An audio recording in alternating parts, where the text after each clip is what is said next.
Alhamdulillah, alhamdulillahil qail wa qur'anan faraqnahu litaqra'ahu 'alan nasi 'ala mukthi wa nazzalnahu tanzila.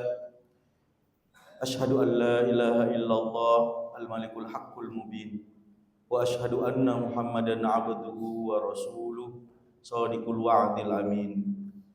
Wassalatu wassalamu ala man asrafil anbiya'i wal mursalin Sayyidina Muhammadin wa ala alihi wa ashabihi wa man tabi'ahum bi ihsanin ila yaumiddin, amma ba'du. Fa ya ibadallah, usikum wa nafsi bi taqwallah, faqad fazal muttaqun. Faqad qala Allah ta'ala fil Qur'anil azim, a'udzu billahi minasy syaithanir rajim, fadhkuruni adhkurkum washkuruli wa la takfurun. Ya ayyuhalladzina amanu ista'inu bis-sabri was-salah innallaha ma'as sabirin. Qala Rasulullah sallallahu alaihi wasallam, ittaqullaha wasilu arhamakum. Shadaqallahul azim wa ballaga rasuluhul karim wa nahnu ala dzalika minasyahidin wasyakirin walhamdulillahi rabbil alamin. Kaum muslimin sidang jamaah Jumat yang insyaallah sama-sama dirahmati Allah Subhanahu wa taala. Kembali lagi kita mengucapkan puji syukur kehadirat Allah Subhanahu wa taala dengan asyukru bil lisan, seraya mengucapkan alhamdulillah, alhamdulillah, alhamdulillah. Allah yang memberikan kita berbagai nikmat, dan nikmat yang terbesar adalah nikmat kehidupan, sehingga kita bisa merasakan nikmat-nikmat yang kita sadari ataukah tidak kita sadari. Sebagai wujud ketika kita diperintahkan untuk berzikir di masjid yang mulia ini, khususnya di hari Jumat, salah satu tafakur kita adalah bagaimana cara kita berusaha untuk mengingat kembali berbagai nikmat yang diberikan oleh Allah Subhanahu wa taala, kemudian kita syukuri. Siapa yang pandai bersyukur atas nikmat Allah Subhanahu wa taala, maka nikmat itu akan ditambah. Justru sebaliknya, siapa yang kufur akan nikmat Allah Subhanahu wa taala, kata Allah, inna azabi lasyadid, sesungguhnya azabku amatlah sangat pedih. Serta bersalawat salam atas junjungan Nabiullah Muhammad sallallahu alaihi wasallam, Semoga dengan salawat yang kita kirimkan kepada baginda Rasulullah sallallahu alaihi wasallam, kita termasuk umat atau golongan yang mendapatkan syafaat di yaumul qiyamah. Ketika mendengarkan namanya Rasulullah sallallahu alaihi wasallam diucap, namanya Muhammad sallallahu alaihi wasallam disebut, maka kita balas dengan salawat, Allahumma salli ala sayyidina Muhammad, Allahumma salli alaihi wasallim. Kaum muslimin, sidang jamaah Jumat yang insyaallah sama-sama dirahmati Allah Subhanahu wa taala. Jikalau kita melihat sekarang ini kita sudah berada di tanggal 19 Rajab 1447 Hijriah. Bulan Rajab adalah bulan yang dimana salah satu bulan yang dimuliakan oleh Allah Subhanahu wa taala. Salah satu kemuliaannya adalah ada perintah dari Allah untuk tidak melakukan peperangan pada bulan tersebut. Di dalam Al-Quran dikatakan, Inna iddatas syuhuri indallahi 12 syahran fi kitabillah yauma khalaqallahu samawati wal arda minha arba'atun hurum. Rajab berarti adalah bulan yang dimuliakan, tetapi ketika ada kaum Quraisy, kafir Quraisy tetap menginginkan yang namanya peperangan, maka Allah pun membalas, qatilul ladzina yalunakum minal kuffar, perangilah orang-orang yang ingin memerangimu. Bulan Rajab adalah bulan yang sangat dimuliakan oleh Allah Subhanahu wa taala, bulan di mana dilipat gandakan 2 kali kebaikan apabila kita berbuat baik, dilipat gandakan keburukan apabila kita berbuat buruk. Olehnya itu, jikalau kita melihat peristiwa-peristiwa yang ada di bulan Rajab, salah satunya adalah Allah Subhanahu wa taala menisrakan Rasulullah untuk menerima yang namanya perintah salat.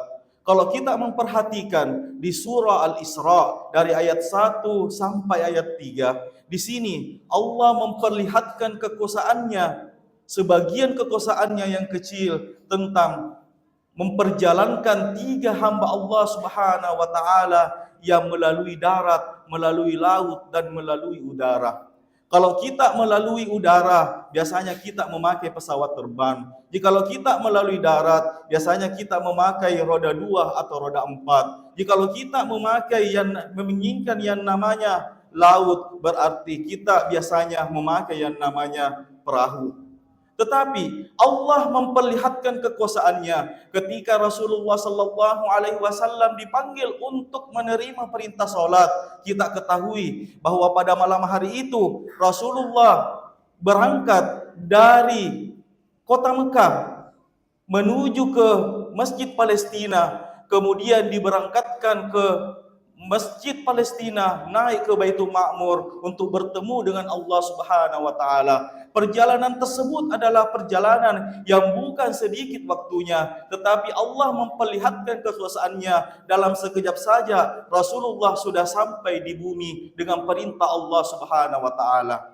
Nabi Musa ketika diperjalankan oleh Allah Subhanahu wa taala untuk menghindari dari kejaran Raja Fir'aun, maka Nabi Musa berjalan di darat, tetapi di daratnya di dasar laut. Ketika laut di tengah, disitulah Nabi Musa berjalan untuk mencapai yang namanya kemenangan dari Allah Subhanahu wa taala. Ketika Nabi Nuh diperjalankan oleh Allah Subhanahu wa taala, diperintahkan untuk membuat kapal di atas gunung. Tidak ada yang berpikir, tidak ada yang mengatakan Nabi Nuh itu adalah seorang yang waras. Mereka mengatakan Nabi Nuh seorang yang gila. Karena kenapa? Kenapa bukan membuat kapal di dasar laut, justru membuat kapal di atas gunung? Tetapi Allah memperlihatkan kekuasaannya, maka diperintahkanlah air untuk naik. Berjalanlah Nabi Nuh untuk diperjalankan oleh Allah Subhanahu wa taala melalui bahtera yang diinginkan oleh Allah Subhanahu wa taala. Begitulah salah satu peristiwa yang terjadi di bulan Rajab. Allah memperlihatkan kekuasaannya tentang perjalanan hambanya.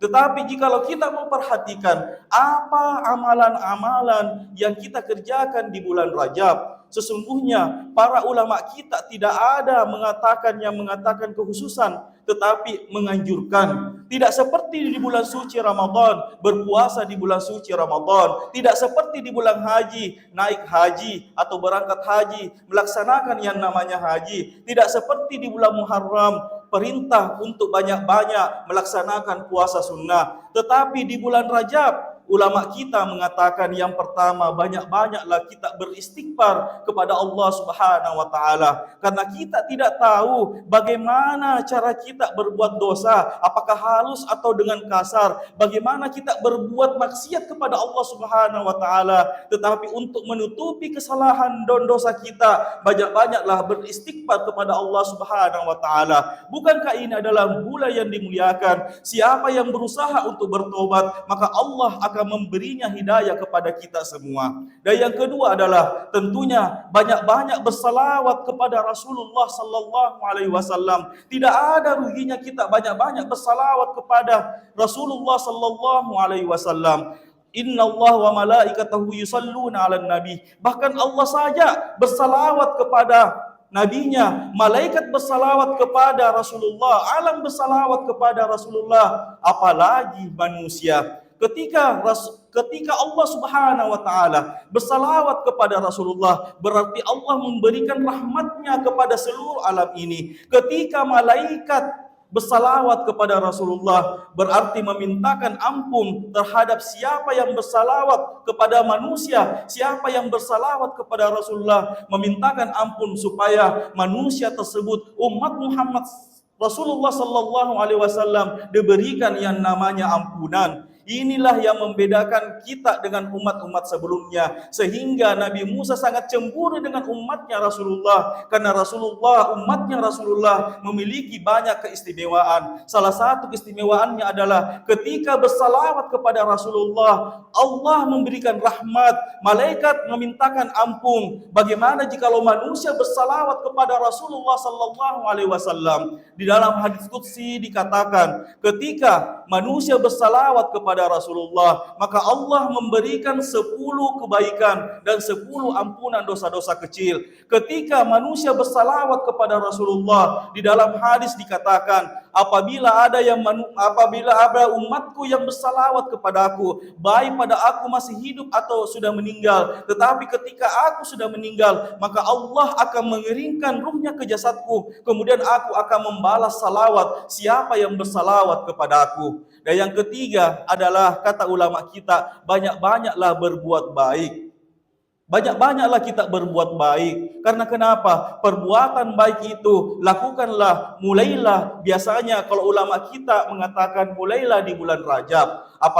Apalagi saya mendengarkan bahwa masjid ini membutuhkan yang namanya sumbangan untuk perluasan masjid kita. Kita tidak mampu membeli masjid, tetapi kita bisa bantu untuk memperbaiki yang namanya keadaan masjid. Karena kenapa? Siapa yang berniat untuk membangun masjid, kata Rasulullah sallallahu alaihi wasallam, "Man bana masjidan, banallaha fil jannah baitan." Siapa yang membangun masjid, maka Allah pun akan membangunnya sebuah rumah di surga. Tetapi kita tidak tahu bahwa amalan yang mana yang membuat kita masuk surga. Tetapi untuk berbuat baik, salah satunya adalah membangun masjid. Dengan memasukkan uang kita dengan penuh keikhlasan. Apakah 1.000, 2.000, 3.000, 5.000, ataukah selebih daripada itu. Ketika kita meninggal nanti, kita tidak sadar bahwa ternyata dari hasil yang kita sumbangkan untuk masjid, salah satunya adalah mendapatkan bonus dari Allah Subhanahu wa taala, yaitu sebuah rumah yang dipersiapkan untuk kita, disebabkan karena keikhlasan kita, bukan dari segi banyaknya, tetapi bagaimana cara kita ikhlas untuk berimpak di jalan Allah. Dan yang terakhir adalah perhatikanlah solat kita. Perintah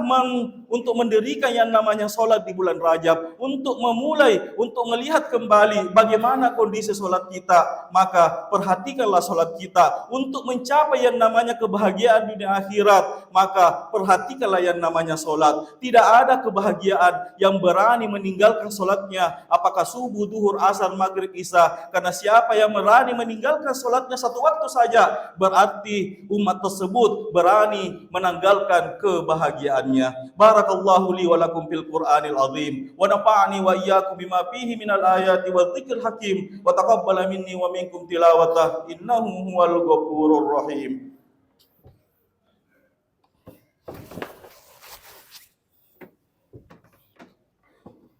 Alhamdulillah wa bihi nasta'inu ala umuri dunya waddin. Asyhadu an la ilaha illallah wahdahu la syarikalah wa asyhadu anna Muhammadan abduhu wa rasuluh. Allahumma salli wa sallim ala sayyidil mursalin wa ala alihi wa ashabihi wa man tabi'ahum bi ihsan ila yaumiddin, amma ba'du. Fa ya ibadallah, usikum wa nafsi bi taqwallah. Faqad fasal muttaqun. Faqad qala Allah Ta'ala fil Qur'anil azim. A'udzu billahi minasy syaithanir rajim. Ya ayyuhalladzina amanu taqullaha haqqa tuqatih wa la tamutunna illa wa antum muslimun. Wa qala aida, innallaha wa malaikatahu yusalluna 'alan nabi. Ya ayyuhalladzina amanu sallu 'alaihi wa sallimu taslima. Allahumma salli 'ala Muhammad wa 'ala ali Muhammad kama shallaita 'ala Ibrahim wa 'ala ali Ibrahim wa barik 'ala Muhammad wa 'ala ali Muhammad kama barakta 'ala Ibrahim wa 'ala ali Ibrahim fil 'alamin innaka Hamidum Majid. Allahumma warda 'anil khulafa'ir rasyidin alladzina bil haqqi wa kanu bihi adilun, Abu Bakar wa Umar wa Utsman wa Ali wa anisittatil mutammimin al kiram. Allahumma ghfir lil muslimina wal muslimat wal mu'minina wal mu'minat al ahya'i minhum wal amwat innaka sami'un qaribun mujibud da'wat wa ya qadil hajat. Rabbana dhalamna anfusana wa illam taghfir lana wa tarhamna lanakunanna minal khasirin. Allahumma dafa' annal qala'a wal waba waz zina was salasil mihan wa su'al fitan ma dhahara minha wa ma batan amma ladina hadza khassa wa sa'ir buldani muslimina ammata ya rabbal alamin. Allahumma ansur ikhwanina fi Palestin alal qaumil fasikin alal qaumil kafirin. Rabbana atina min ladunka rahmah wa hayyi' lana min amrina rasyada. Rabbana atina fid dunya hasanah wa fil akhirati hasanah wa qina adzabannar. Ibadallah, innallaha ya'murukum bil 'adli wal ihsan wa ita'i dzil qurba wa yanha 'anil fahsya'i wal munkar wal baghi ya'idzukum la'allakum tadhakkarun.